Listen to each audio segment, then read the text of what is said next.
Nous sommes au pied d'un immeuble de 15 étages. 4 appartements sont en feu. Une première équipe lutte déjà contre les flammes. Une seconde évacue les habitants. Les flammes se propagent rapidement. Le capitaine n'a pas droit à l'erreur. En quelques secondes, il décide d'envoyer des renforts.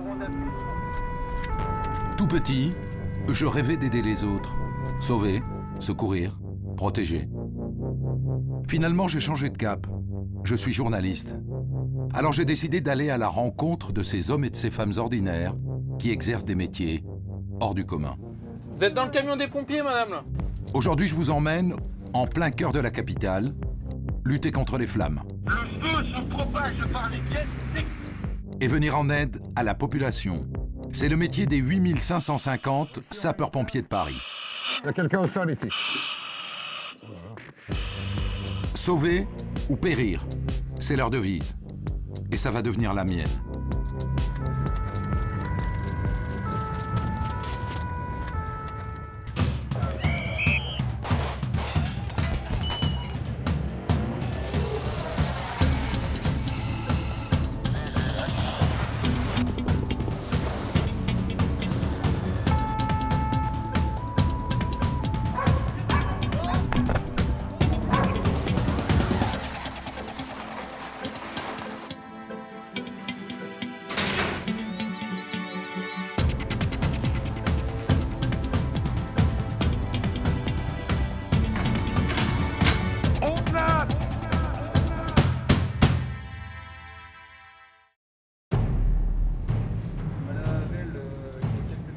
Garde à vous. Nous célébrons aujourd'hui la mémoire du sergent Pello de la 27e compagnie. Caserne de Port-Royal, Paris, 13e arrondissement. Tous les lundis matins, sur la place d'Armes, au sous-sol d'un magasin, le caporal-chef Pello, chef d'équipe au premier secours de Colombes, a été piégé par les flammes et enseveli par l'effondrement. C'est l'appel des morts au feu. Moment solennel.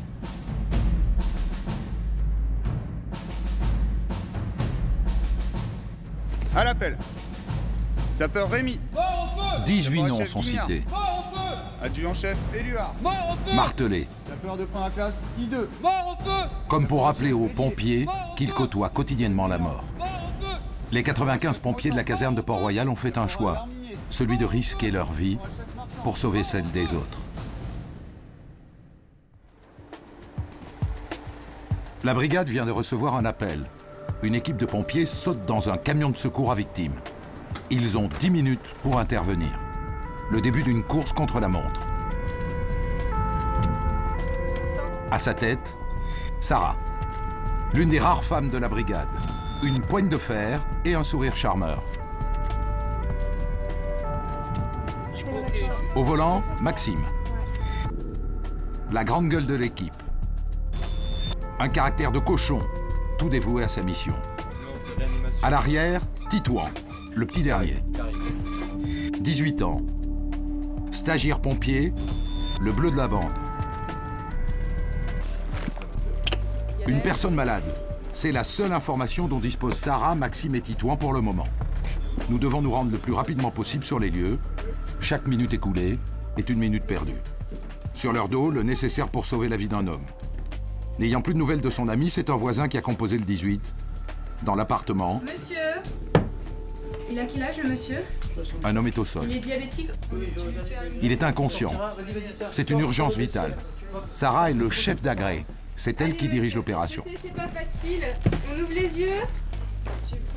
Sous ses ordres, Maxime et Titouan. Sarah ne panique pas. Elle comprend immédiatement qu'il s'agit d'un coma diabétique. Et son objectif est d'apporter les premiers soins en attendant les médecins. Il y a le SAMU là qui arrive. L'équipe doit prendre les premières constantes. Battement du cœur, tension, pupille, ventilation, pour cibler le niveau de gravité des symptômes. C'est arrêt active. C'est un problème cardiaque, a priori? Non, ce sera un malaise diabétique. D'accord. En fait, on a fait une glycémie et le monsieur a une glycémie très basse. L'homme est inconscient. Il y a un tirage. Sarah guide le petit nouveau durant l'intervention. Non, il n'y a pas de tirage, par contre, il y a... Tu continues à le stimuler un petit peu. Et c'est avec la voix hésitante que Titouan s'exécute. Monsieur, réveillez-vous, c'est les pompiers. Méthode peu efficace. Titouan utilise alors un autre stratagème. Quand tu veux stimuler, il bouge. Hein. Oui, on bouge le ventre. Je le stimule avec le stylo, je lui pince, je lui comprime fortement contre l'ongle. Sur une personne consciente, ça fait très très mal. Donc là, en fait, je regarde si... S'il réagit, quoi. Voilà, si son inconscience, elle est profonde ou... En fait, c'est pour chiffrer le degré de conscience. D'accord. L'homme ne réagit toujours pas. Mauvais signe. Mais Titouan ne lâche rien. Il faut désormais attendre l'équipe médicale.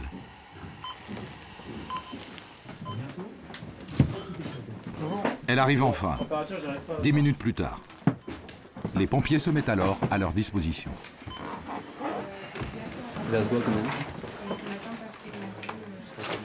Il faut resucrer, puis ensuite on interroge, on examine le patient. Il va remonter tout de suite, là. Ah oui, Une fois resucré, oui. c'est instantané, Ah ouais. effectivement. Bon, C'est miraculeux, c'est vrai. ça lui fait un drôle d'impression de trouver tout ce monde-là ici. Voilà. Une piqûre de glucose plus tard.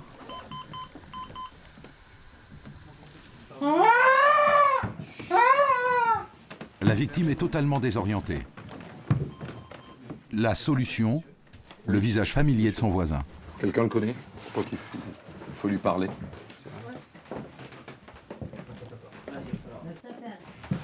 Mission réussie pour les pompiers.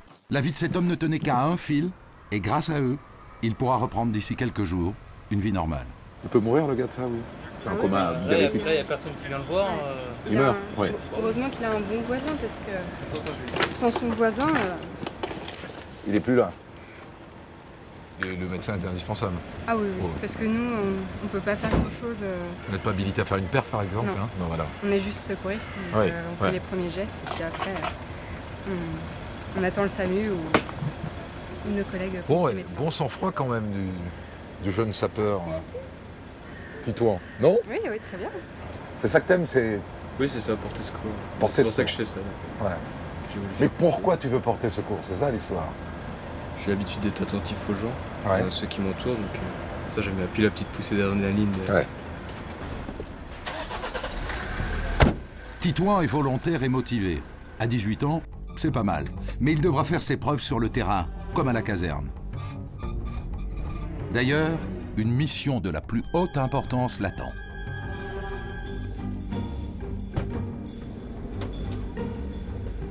Avant de manier la lance à incendie, Titouan va devoir savoir utiliser un autre outil, le balai. Les pompiers de Paris, comme ceux de Marseille, sont des militaires et sont donc chargés de l'entretien de leur caserne.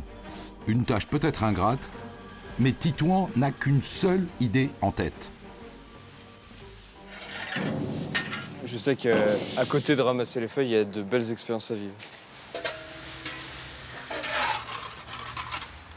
En tout cas, pour moi, c'est pas ça qui va faire que... Ça changera d'avis. Voilà. Toujours positiver, toujours garder le cap pour devenir sans doute un soldat du feu. Qui dit pompier, dit camion rouge. Chaque véhicule a sa spécificité. Sarah, est-ce que vous pouvez nous présenter les véhicules? Parce qu'en fait, ça détermine pas mal de choses, hein? Oui, c'est Le sûr. véhicule auquel on est affecté. Bah, on va en déterminer deux, ceux qui partent pour feu et ceux qui partent pour secours à victime. Le tout premier, le VSAV, le véhicule de secours à victimes, une sorte d'ambulance. Puis le PS, le premier secours d'évacuation, polyvalent. Enfin, le fourgon, dédié exclusivement aux incendies. Et puis il nous reste un dernier véhicule, non? L'échelle. L'échelle, on va aller voir l'échelle. Elle fait combien de long, celle-là? 30 mètres, hein? La légendaire grande échelle, un jouet de gosse, grandeur nature.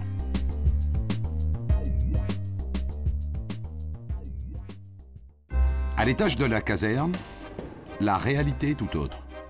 Les pompiers se sont transformés en véritables fêtes du logis. Balai en main, le moindre recoin est astiqué. Aujourd'hui, c'est Maxime qui joue l'inspecteur des travaux finis.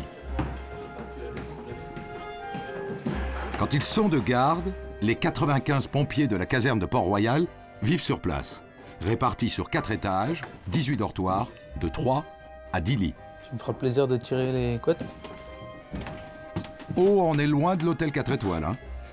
Pas de doute, ici, on est alarmé. Oh, t'as fait ton tour avant. Faut que ça soit un minimum propre quand même. On vit ici 15 jours par mois, donc c'est notre deuxième maison. Donc chez nous, on nettoie, donc on nettoie aussi ici, quoi. Soudain, fini le ménage. Maxime redevient pompier. C'est un appel pour une simple histoire de porte fermée. L'équipe, arrivée sur place, est un peu dans le flou et tente de comprendre s'il y a urgence ou pas. Troisième. Madame, Oui. qu'est-ce qui se passe en fait là? Il y a quelqu'un à l'intérieur? Oui, il y a une dame de 79 ans à l'intérieur. Non mais, depuis quand elle vous a pas parlé, cette dame? Depuis hier. Est-ce que vous avez son numéro de téléphone? Ah oui, c'est Bah, faut zéro. l'appeler. Ah ben je l'ai appelé 27 fois, 50 fois. Et elle répond? Elle répond pas. Bon, ben c'est parti. Bon. Silence radio depuis 24 heures. Il y a urgence. Derrière la porte peut être le pire. Ah, je comprends. Couchée sur le sol, une dame, toujours vivante. Vous pouvez me dire ce qui s'est passé? Les symptômes ressemblent à ceux d'une crise d'épilepsie Dites-moi ce qui s'est passé. et à des problèmes gastriques. Ça fait combien de temps que vous êtes là? Allez, on va commencer, vas-y, on va commencer. Cette retraitée vit seule dans son appartement. Madame, c'est quoi votre prénom? On va être obligé de monter sur votre ligne. Depuis aujourd'hui, vous avez mal au ventre ou pas? Allez. 1, 2, 3. Ah, alors attends. Pas d'urgence vitale. Les pompiers lui font une toilette avant de l'examiner. Bon, on va faire un brin de toilette. Et laissez-vous faire, s'il vous plaît, laissez-vous faire. Ça va pas être facile sinon. Ça me dit pas combien de temps ça fait. C'est ça. Ah oui, c'est ça, madame, c'est pour ça qu'on vous lave. C'est pour ça qu'on vous Puis lave. les pompiers se mettent à poser des questions de routine à la victime. On est en quelle année? On est en quelle année? En quelle année on est? Oui. Si elle est pas orientée dans le temps et dans l'espace, donc où est-ce que vous êtes, en quelle année nous sommes et tout, c'est pas forcément une bonne nouvelle pour nous parce que ça voudrait dire qu'il y a un souci neurologique. Vous avez quel âge, madame? Hein? Vous avez quel âge? S'il vous plaît. 38 ans. 38 ans? Ok, merci. Hein? Merci. La dame semble totalement perdue. Vous avez quel âge, madame? 38. Les réponses sont farfelues. Un examen fiable est donc compliqué. Vous avez mal où? Au ventre. Au ventre, c'est ça, hein? Oui, Vous avez mal où? au dos. Ah, c'est plus le Ah ventre. oui, allez. Après 45 minutes au chevet de la victime, les pompiers l'installent sur un brancard. Direction l'hôpital. Mais en bas de l'immeuble, une surprise les attend.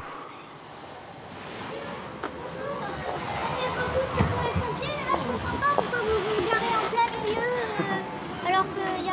Bah vous voulez qu'on se gare ici ou qu'on se gare au milieu de la route? Non mais vous seriez là? On pouvait passer? On est dans l'urgence aussi, il faut nous comprendre. Admettons, c'est quelqu'un de votre famille, on fait comment?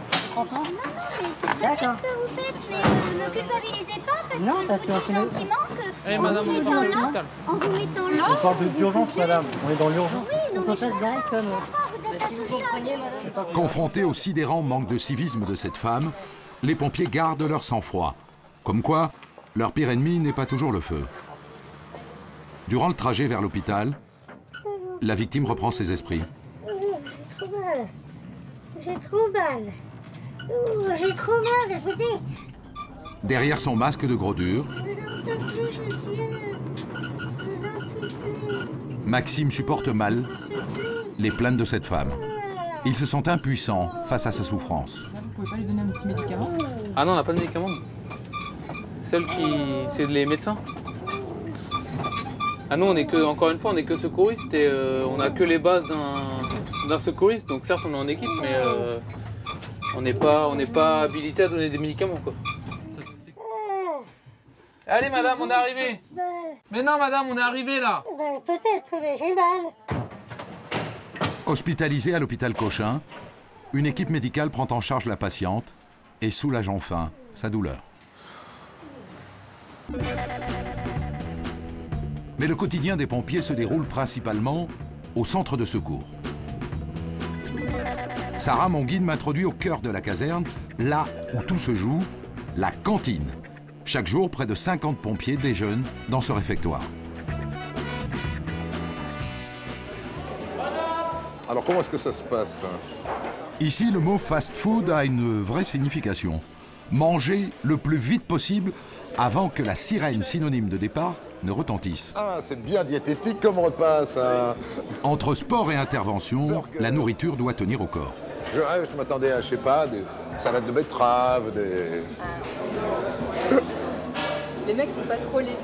Non, non, ils sont pas légumes. Hein. Mais pas le temps de goûter à la gastronomie militaire. On mangera pas? Sam, on décale. Merci. Bon, ben le burger, ça sera pas pour tout de suite. Hein. Nous sommes appelés sur une intervention. Bon, ben on a vu les hamburgers de loin. Hein. Ici, jamais de temps mort. C'est le temps de manger? Oui, je viens de finir. Ah, t'as bien joué. Interrompu juste avant d'avaler mon burger. Je suis confronté à la réalité des pompiers. Alors c'est quoi ça? Direction la piscine de Montparnasse. Pour une fois, l'appel est précis. Un ado de 16 ans s'est foulé le petit orteil. Chez les pompiers, il n'y a pas de petites interventions. Ils doivent répondre présent. Les orteils ou pas? Un tout petit peu. Si je touche, ça fait mal là? Non, pas trop. Non? Juste le milieu. Tu sens là? Ouais. Tu sens? Un peu, ouais, mais ça fait mal un peu. 3 pompiers pour un orteil foulé. J'hallucine.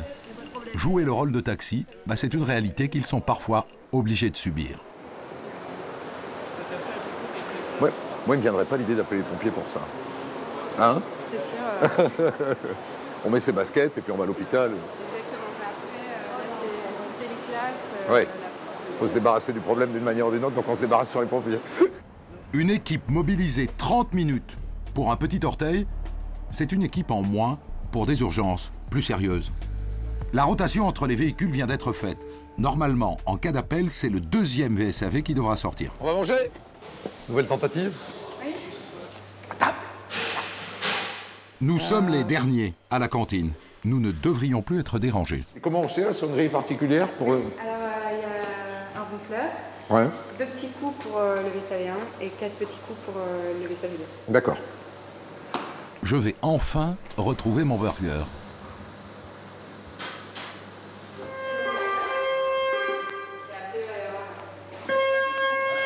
Donc là, 1, 2. Donc nous, ça s'arrête là.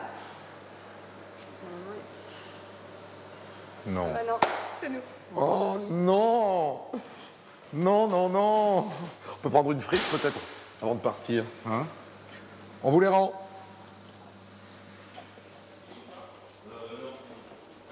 Oh, c'est pas vrai. C'est quand même un métier plein de contraintes. Hein. Donc je viens de faire la rotation, donc là c'est le 2 qui... Donc on peut retourner en burger? Ah! C'est heureusement une fausse alerte. Mais j'ai appris à devenir méfiant. Bon, on va y arriver. Bon, je commence à avoir compris qu'il faut le manger très vite. Oui. Hein? Du coup, après, même chez nous, on prend le pli de manger vite, mais...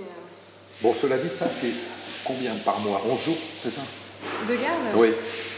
Ça peut monter jusqu'à 14.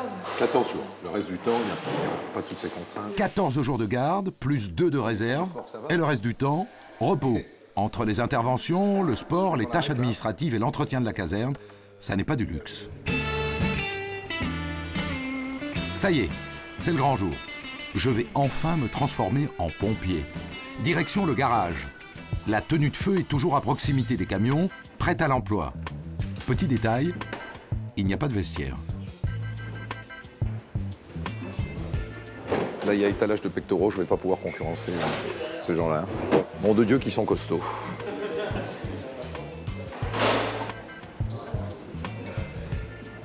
Bon, je triche un peu, je le mets sur le jean. C'est pour pas faire étalage de ma musculature surdimensionnée. Hop. C'est bon. J'y suis. Et donc ça protège du feu, oui. Ah oui. C'est totalement inifugé. Ah oui, bien sûr. Et puis protection au niveau de la chaleur, protection thermique. Oui. Le casque, je pense que ça devra. Un petit phare que je l'écarte un petit peu au niveau du tour de tête. Où ça va? Ah oui, c'est disons, moyennement confortable. Moyennement. Le sergent Ondelat est prêt. Oh, on se sent bien là, on se sent fort. Je vais aller draguer maintenant. Mais avant de draguer, je vais jouer aux pompiers. Première étape, le rassemblement face au chef du jour. Problème, je n'ai pas fait l'armée, je suis un peu largué. Je copie sur vous. Voilà, tout pareil. Fixe. Repos. Garde la bouche. Merci, garde incendie. À mon commandement, repos. Rappel des piquets, VSAV1, VSAV2 sur intervention. OPS, le sergent Adler. Présent. Caporal chef Blanchard. Présent. Caporal Marronnier. Présent. Atlas da Silva. Présent. Caporal chef Dubois. Présent. Également présent sur les rangs, le stagiaire Ondat. Ondelat. Il est là, le stagiaire Ondelat. Sergent. Pour l'ensemble. Et pour l'ensemble. Garde. Repérant.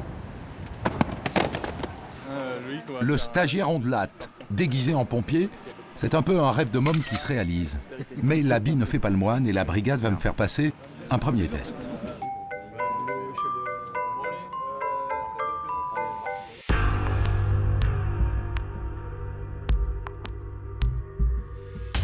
Rouge-gorge, debout. Voilà. Petit rouge-gorge. Hop.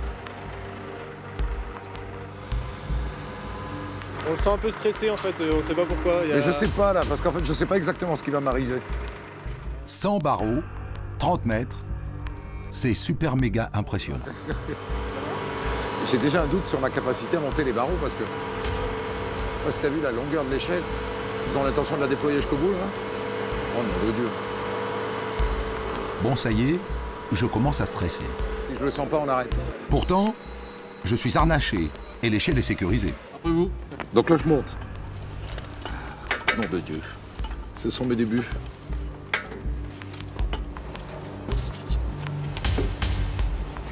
Me voilà, Sarah.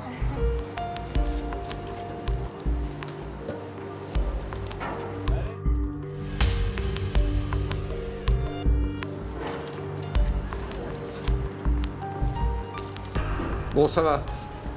Je me sens quand même d'attaque. Vous avez fait un tiers. Hein? Vous avez fait un tiers. Qu'un tiers? Oui. Ah merde. Ouais, juste trop si vous pouvez. Hein. Ah, n'hésitez pas.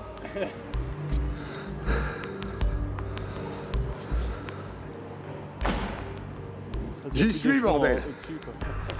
J'y suis. Mais je dois maintenant faire l'exercice imposé.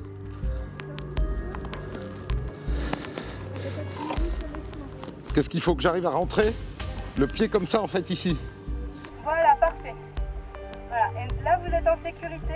Accrochez-vous maintenant avec le harnais. Et là, vous pouvez vous pencher vers l'arrière. Vous lâchez les mains.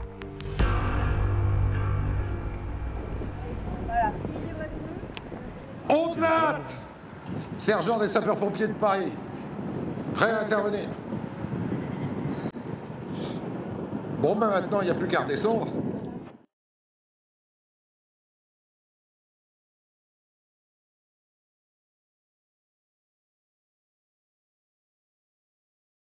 Je crois qu'il ne faut pas regarder en bas, en fait. Enfin, derrière soi.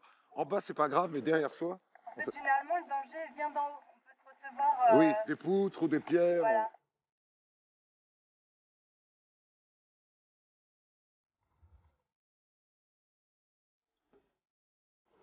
C'est super. Génial, merci Derek. Belle expérience.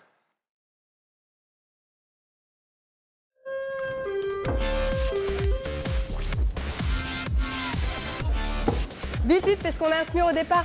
Un SMUR, un service de réanimation appelé en même temps que les pompiers.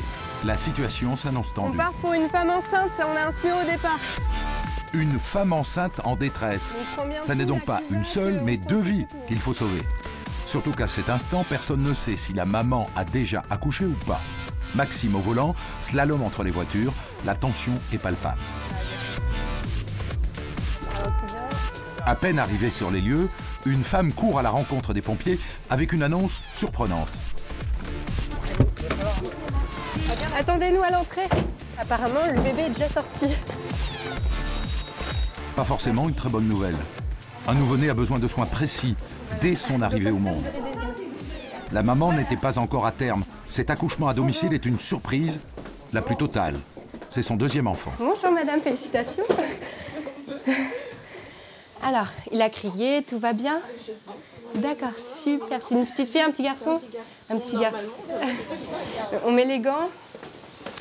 À l'entrée de la chambre, le papa, ému et déboussolé. Ouais. Est-ce que vous voulez l'allaiter? D'accord. Vous avez des couvertures, monsieur? Enfin, des serviettes? Le bébé semble en bonne santé. Voilà. Leur mission, le garder en vie. Premier danger, l'hypothermie. Une couverture chaude sur le bébé. C'est quoi? La température de son corps ne doit absolument pas descendre. Coucou. Vous étiez à terme? Une petite crevette, hein? Non, c'est le 26 novembre. On va mettre le bébé à l'intérieur. C'est un sac qui garde sa chaleur. Donc on va essayer. Tu vas m'aider? On va le soulever tout doucement. Ah, il claque un peu dedans, hein. Qu'il a pas. Il a peut-être faim aussi. Sarah tente de rassurer la patiente avec des arguments très convaincants. Ça va vous? Non, bah on va attendre un petit peu alors. Voilà. Repose Ça va pas, madame? Si, c'est les hormones. Ouais, c'est normal, ça tremble. Voilà. Donc, je suis maman aussi, ne vous inquiétez pas. Voilà, c'est bien de l'avoir mis contre vous, c'est super, madame. Ça va, madame? C'est grave si le placenta il reste longtemps ou pas? Non, là, il y a un médecin qui va venir dans 5-10 minutes maximum. Ça peut attendre encore, vous inquiétez pas. Ok. Voilà. Alors, petit bonhomme, il est beau comme tout. Malgré son calme apparent, Sarah n'est pas totalement sereine. Le placenta n'est pas expulsé, ce qui peut provoquer une hémorragie de la délivrance, la première cause de mortalité lors d'un accouchement. Alors, normalement, il y a le médecin de SAMU qui doit arriver dans pas longtemps, mais j'appelle quand même la coordination pour bien savoir si on les a bien au départ. En cas de problème, seule une équipe médicale pourrait alors sauver cette dame.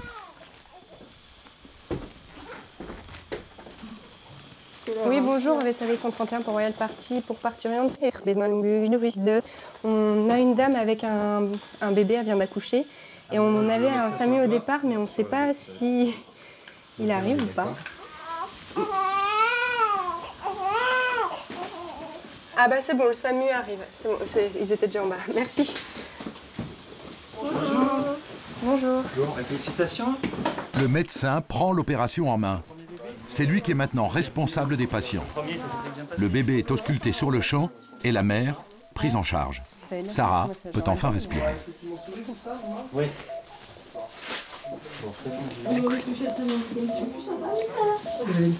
Ah ouais, c'est beau les inters comme ça. Quand ça se passe bien, c'est génial. Dans quelques minutes, la mère et l'enfant seront évacués vers l'hôpital le plus proche. Mission accomplie pour les pompiers de Paris. De retour à la caserne, ils prennent le temps de débriefer autour d'un café. Cette intervention les a particulièrement touchés. T'es content pour l'inter? Ouais, ça s'est bien passé. Pendant toute l'intervention, j'ai reçu des vagues de frissons. Il y avait de l'excitation aussi. Et après, d'être maman, je me sentais plus à l'aise avec le bébé. Et puis, voilà, parce que c'est vrai qu'il était tout petit en plus. Moi, tu me l'aurais mis dans les mains. Moi, j'étais pas à l'aise. Prends-le parce que l'accouchement, c'est pas quelque chose de courant, enfin, courant pour nous, quoi. Parce que c'est vrai que notre quotidien, c'est plus la mort, mais...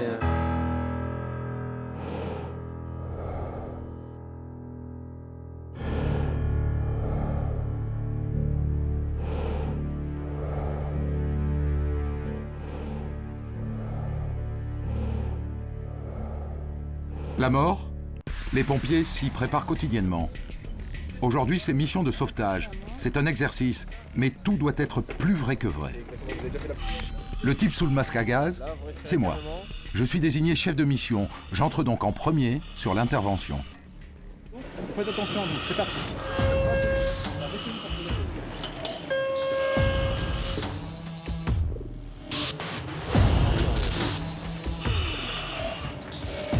La descente dans la cave se fait en marche arrière.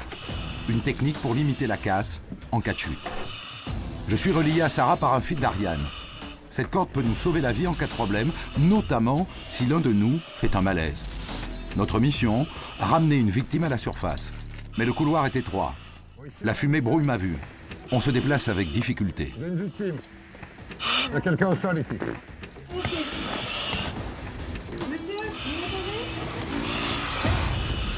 L'homme ne répond pas. Il est inconscient. Ou peut-être mort. Nous devons le sortir au plus vite. Je dois soulever ce corps inerte avec Sarah. 75 kilos, c'est pour moi tout simplement impossible. Je n'y arrive pas. La caporal-chef ne lâche rien. Vous allez lever ses têtes, moi je vais mettre sur mon épaule, d'accord? Je m'exécute, impressionné par cette femme. Force de la nature. Nous remontons péniblement. Mon équipement me gêne, ma respiration se fait de plus en plus difficile.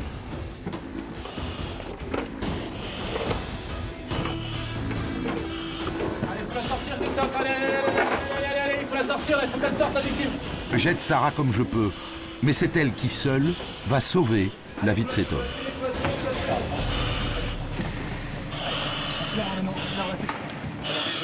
L'opération n'aura duré que quelques minutes, une éternité. Je suis épuisé. C'est la limite de ce que je peux faire. Moi, je peux pas porter quelqu'un comme ça. Chapeau, hein. Chapeau, parce que 75 kilos toute seule sur les épaules. Vous m'avez aidé. Ouais, tu parles. Mais ce qu'il y a de plus aussi gênant, c'est la ligne de vie, quoi. On s'en mêle facilement. On se met les pieds dedans. Surtout qu'on voit rien. On est reliés les uns aux autres. Mais ça évite, s'il y a une explosion, au moins on est toujours reliés, on sait où est la sortie. Ouais. Il faut vraiment qu'on se coordonne sur la direction où on va, parce que si on prend des initiatives, si vous tournez dans un sens, c'est que moi je voilà, oui, notamment tourner. Moi, je comprends pourquoi vous répétez ça tout le temps, parce que le jour où c'est livré... Comme me disait le sergent, en plus, là, on n'a pas de stress, on n'a pas la chaleur, donc on fait ça plus calmement. Autre outil qu'il faut savoir maîtriser, la lance à eau, un gros tuyau d'arrosage en quelque sorte. Je devrais pouvoir m'en sortir.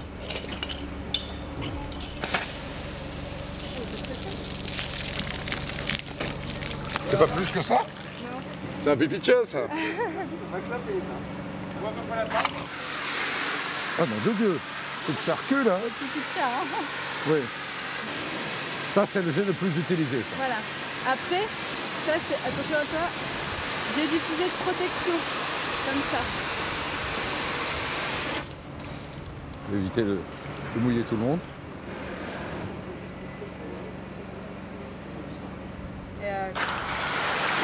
Nom de Dieu. Moi, je pensais pas du tout que c'était épuisant hein, de tenir un tuyau. Après un feu, on est rincé. Hein. Mais est-ce qu'il y a aussi une satisfaction? Parce que c'est...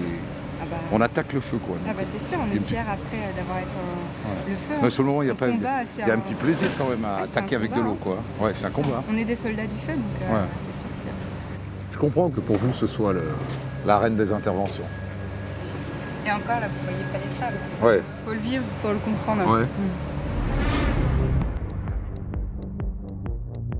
Le feu se propage par les gaines techniques. Rendez-vous pour une personne malade. Ça fait combien de temps que vous avez ça? Depuis hier? Bonsoir, c'est les pompiers pour le calendrier. Fixe, repos, ensemble, garde à vous. Maintenant, ça appartient à mon intimité. Un feu, combattre les flammes, risquer sa vie pour sauver celle des autres. Il faut le vivre pour comprendre ce métier hors du commun. Cette passion qui prend aux tripes. Être pompier n'a pas que des avantages. Aujourd'hui, personne ne sauve personne. C'est mission calendrier. C'est ce qu'on appelle un calendrier pompier. Il me plaît, c'est beau. Vous voulez m'en acheter un? Combien vous... Ah non, c'est à la... Ah, vous donnez, c'est au bon vouloir des gens. Bon vouloir des gens. Allez, monsieur Andelat, on y va? C'est parti. On est parti. Allez, on y va. À un mois de Noël, chaque pompier doit vendre environ 20 calendriers. Et ça n'est pas toujours évident. Et voilà. Bien. Chou blanc.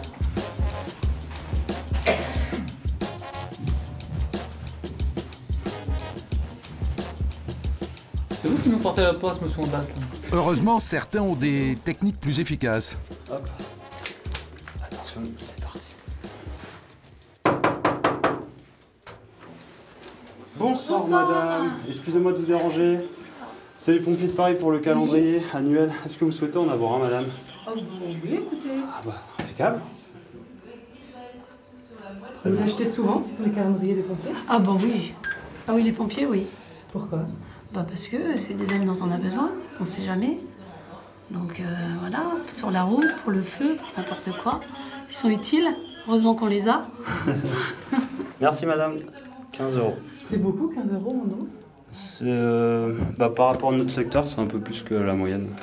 Donc Ah oui. madame fait un très bon don. Bon, bah, tant mieux, alors. Merci beaucoup. Donc je vous remets madame, hop, votre calendrier. Moi je garde ma petite souche. Bah merci beaucoup. On peut le voir, le calendrier? Oui, il est joli. Merci beaucoup, en plus. madame. C'est sympa le casque là. Ce don sera totalement reversé à leur association, dédiée entre autres aux orphelins des pompiers. Voilà pour vous. Je vous remercie beaucoup. Passez une bonne soirée. Au revoir. Merci. Hommes, femmes, enfants, personne ne résiste au charme de Jérémy. Le mythe du pompier de Paris est à l'œuvre. Passez une bonne soirée. Et voilà pour vous. Et il ne recule devant rien, même face au tirelire des ados. Merci. Et voilà pour vous. Merci beaucoup. Bonsoir, c'est les pompiers pour le calendrier. Rien ne semble entamer la bonne humeur de Jérémy. Très bien, merci beaucoup. Au revoir. Pas même les fantômes. Certaines personnes qui font le fantôme. Donc, généralement, ils voient que dans leur petit œilleton que c'est les pompiers. Et là, ils pensent que discrètement, en partant en monocle, on ne les entendra pas. Seulement, généralement, on les entend. En 2 heures, Jérémy a vendu 20 calendriers et récolté 160 € pour l'association. Merci beaucoup, bonne soirée. Au revoir. Merci beaucoup.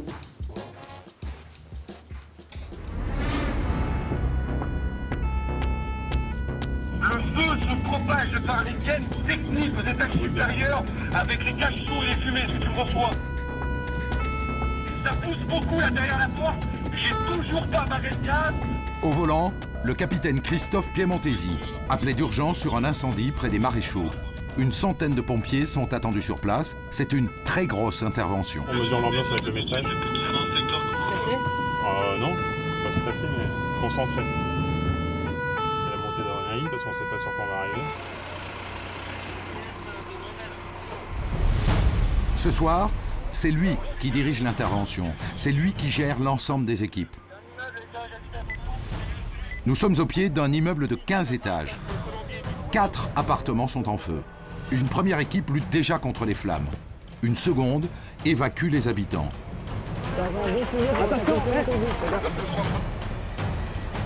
Pour prendre les commandes de l'opération, le capitaine fait un état de la situation. Donc t'es au niveau là, tu me donnes l'ambiance rapidement. Donc là, on ne serait pas parti là, c'est surtout l'appartement qu'il y a ici. Ok, sergent Bonfil pour le capitaine Piemontesi, j'ai besoin de savoir combien il y a de lances sur colonne sèche actuellement. J'ai une lance sur chaque niveau dans ma cage d'escalier. Ok, 13 et 14. Les flammes se propagent rapidement. Le capitaine n'a pas droit à l'erreur. En quelques secondes, il décide d'envoyer des renforts.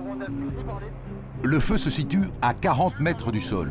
La grande échelle est inutilisable. Il faut attaquer les flammes par l'intérieur. Le capitaine envoie notre équipe au combat. Et c'est parti pour une montée en enfer. Le gaz et l'électricité sont coupés. Les ascenseurs hors service. Et c'est à la lampe torche, avec plus de 20 kilos de matériel sur le dos, que les pompiers grimpent les 13 étages qui les séparent des flammes. Là, il y a l'équipe, il y a des gens qui sont l'équipe de sécurité ici.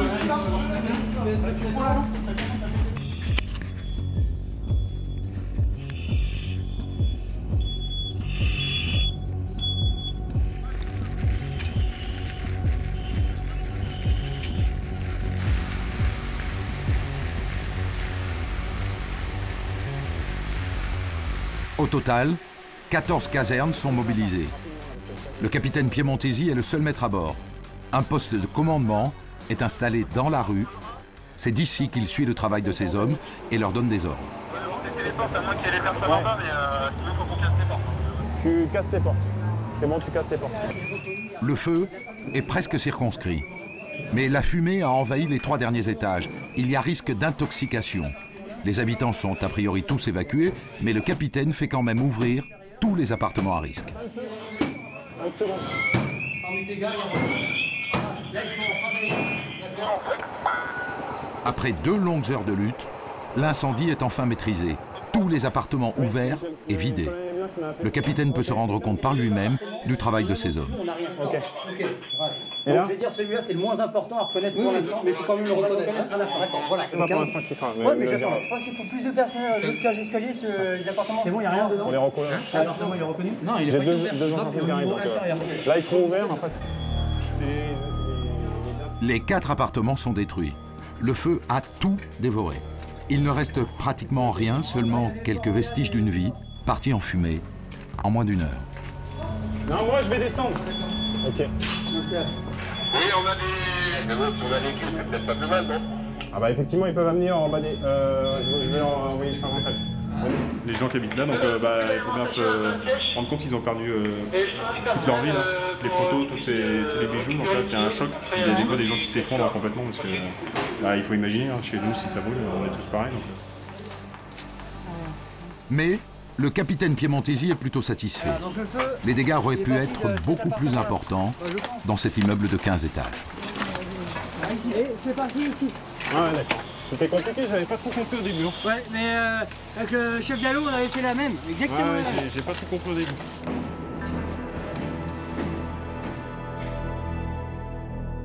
Quand il y a un feu au 2e étage, on craint plus que quand il y a un feu au dernier étage tout le temps. Voilà, ça reste limité au niveau au-dessus, supérieur toujours.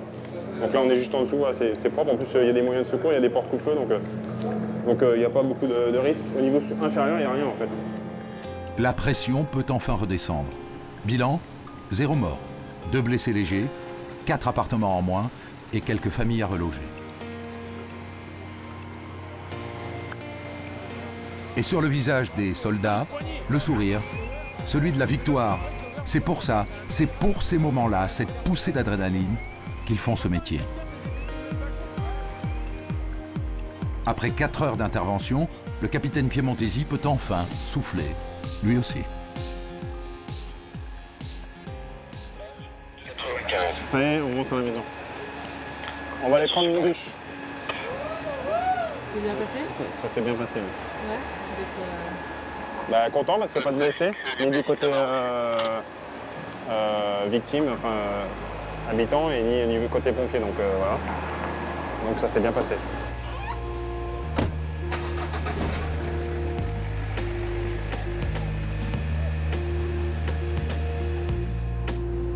Il est 1 heure du matin.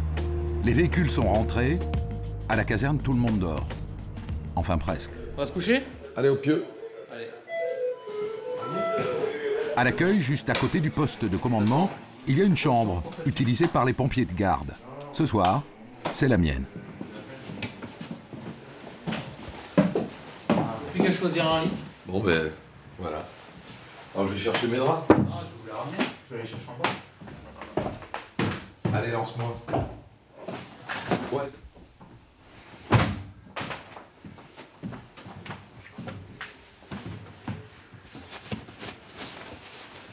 je sais encore faire un lit.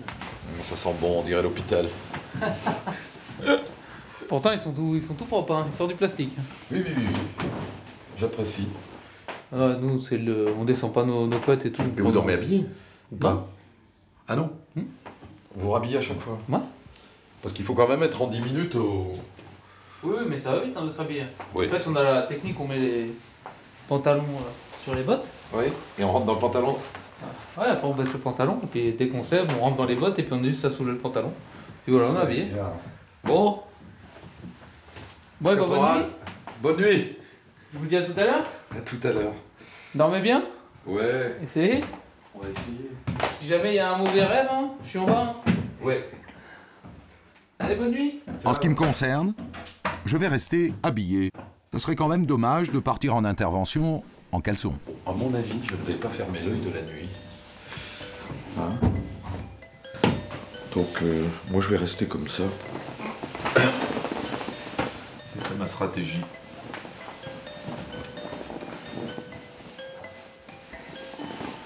Allez, bonne nuit. Maintenant, ça appartient à mon intimité. Et pour une fois, j'ai de la chance, la nuit sera calme. Comme chaque lundi à 10 h, le cri résonne sur la place d'Armes.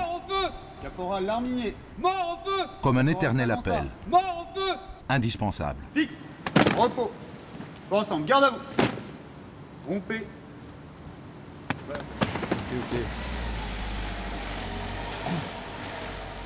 Après l'appel aux morts, une surprise attend Sarah à l'accueil.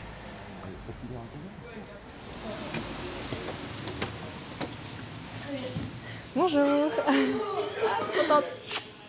Vous allez bien? C'est Laurine, la toute jeune maman qui a accouché à domicile, accompagnée de son bébé, Sacha. Il dort bien? La journée? C'est lui que les pompiers ont sauvé. Voilà, non, c'est sympa. Non, mais ça me fait plaisir, je voulais vraiment venir. Bah oui. Moi, je suis désolée, mais je fais un album photo pour lui, toujours, enfin, chacun de mes enfants. Donc, il faut que je fasse une petite photo avec lui. Ah, c'est une obligation. Voilà. Et voilà, je vous représente. Oui, généralement, on a des courriers, des petites cartes. Mais c'est vrai que c'est assez rare que les gens se déplacent et ça fait très plaisir. Surtout pour un petit bébé aussi beau. Et voilà. J'ai besoin d'un autographe. Parce que ma mère a acheté quasiment le lendemain. Qu'est-ce qu'elle a acheté? Le calendrier des sapeurs-pompiers pour 2013, obligatoirement.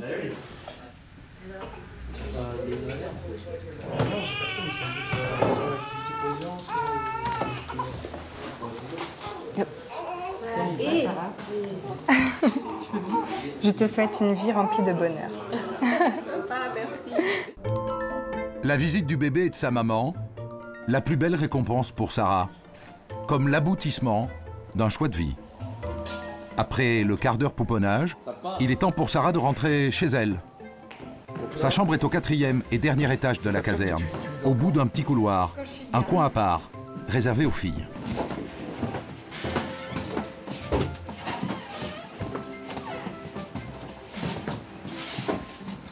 Comme c'est mignon, c'est tout rose, les draps. Donc tu dors là combien de nuits par semaine? Une nuit par semaine, puisque je suis permanente et je prends une garde par semaine. D'accord. Voilà. Bon, ça va, c'est pas trop. Non, ça va. Ça va. Bon, là, il est quelle heure, là? 17h10. Qu'est-ce qui se passe? Je retourne chez moi, m'occuper de ma fille et puis de mon mari. Fin de la journée. Voilà, c'est ça. Enfin, fin de la journée à la brigade et début de journée en tant que maman. Rupture totale? Oui. Tu emmènes rien là-bas? Non. C'est bien de couper aussi, de voir autre chose, enfin de parler d'autre chose. Ouais. Donc en fait, il te tarde de partir, là. Oui. On va te laisser te changer. Tu te remets en civil? Oui. Ah, on va voir quelle t'étais là en civil. Pompier la journée, épouse et maman le soir.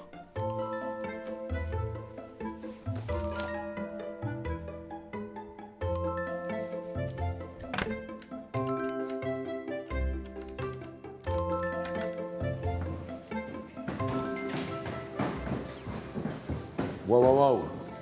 C'est quasi militaire comme tenue. Encore une tenue de mec, hein.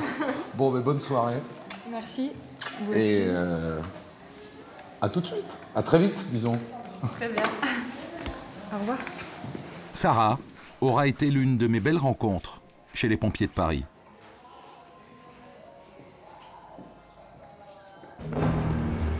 D'autres n'ont pas terminé leur journée. Nous sommes appelés pour une intervention près des grands boulevards, dans le 13e arrondissement. Un sans-abri. On est en décembre, les températures sont proches de zéro. Dormir dehors devient dangereux.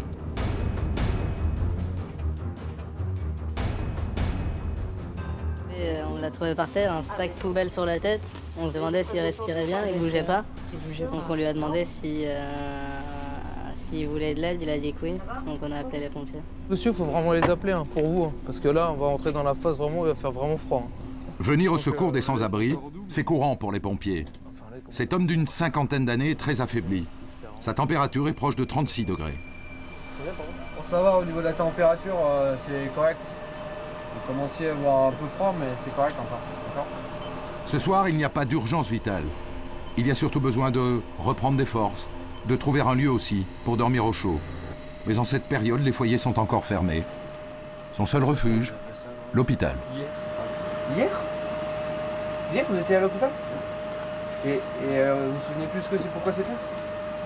La raison de votre hospitalisation? J'ai eu très froid. On a mis le colsérum. Ah, on vous a fait une perfusion, on vous a mis du liquide dedans. D'accord. Mais on vous l'a enlevé cette perfusion normalement alors. Et là, l'équipe découvre l'inimaginable. Si c'est juste pour envoyer du sérum? Si, on lui a. Ah, mais on lui a. Et vous êtes parti avec l'accord de. On vous a rien dit là? On vous a laissé partir ou c'est vous qui êtes parti tout seul? Les pompiers ne comprennent pas comment cette personne peut encore avoir sa perfusion dans le bras. Ah mais c'est une blague. Ça fait combien de temps que vous avez ça? Depuis hier? C'est hier qu'ils vous l'ont mis? Vous êtes sûr que vous n'êtes pas parti sans qu'ils vous l'enlèvent? Ah non. Les pompiers sont scotchés. Cet homme aux conditions de vie difficiles risque une grave infection. Vous n'avez pas de problème de santé? L'équipe est émue par l'histoire de ce sans-abri. À l'arrière du VSAV, l'ambiance est étrange. Pendant le trajet, Maxime va lui glisser discrètement 2 couvertures de survie dans son blouson. C'est pas le petit jeu, c'est juste qu'on n'aimerait pas vivre ce qu'il vit, quoi. Donc, Leurs mouvements sont délicats, presque maternels. Vous avez mal aux jambes, monsieur, ou au dos? Ce soir? Ah, c'est comme ça. J'avais les jambes gelées. D'accord. Malgré eux, les pompiers s'identifient à cet homme. C'est comme merdier. Avec le SAMU social, là, essayez de choper des vêtements d'hiver. Ça m'interpelle parce que ça pourrait nous arriver demain. Fin de contrat. On peut tous se retrouver dans la rue, ça va super vite, quoi. La descente aux enfers, ça arrive plus vite qu'on le croit. Ça arrive plus vite qu'on le croit, puis ça arrive à tout le monde. On juge pas quand on est pompier? Non, jamais. Je me permettrai jamais de juger. Bah on juge pas parce que... C'est pas la place. Parce qu'on sait pas aussi ce qu'il a vécu avant, ce monsieur. C'est pas ce qu'il a vécu avant, donc on peut pas se permettre de juger. Moi, c'est Maxime qui me scotche. Derrière une solide carapace, une belle humanité. Elle est reçue. Ça y est, mon séjour à la brigade de Port-Royal touche à sa fin. Je pensais tout connaître des pompiers, je me trompais. Derrière un numéro, le 18, j'ai découvert des hommes et une femme, un groupe uni à la vie et à la mort. Dernier moment avec eux, un verre à la main.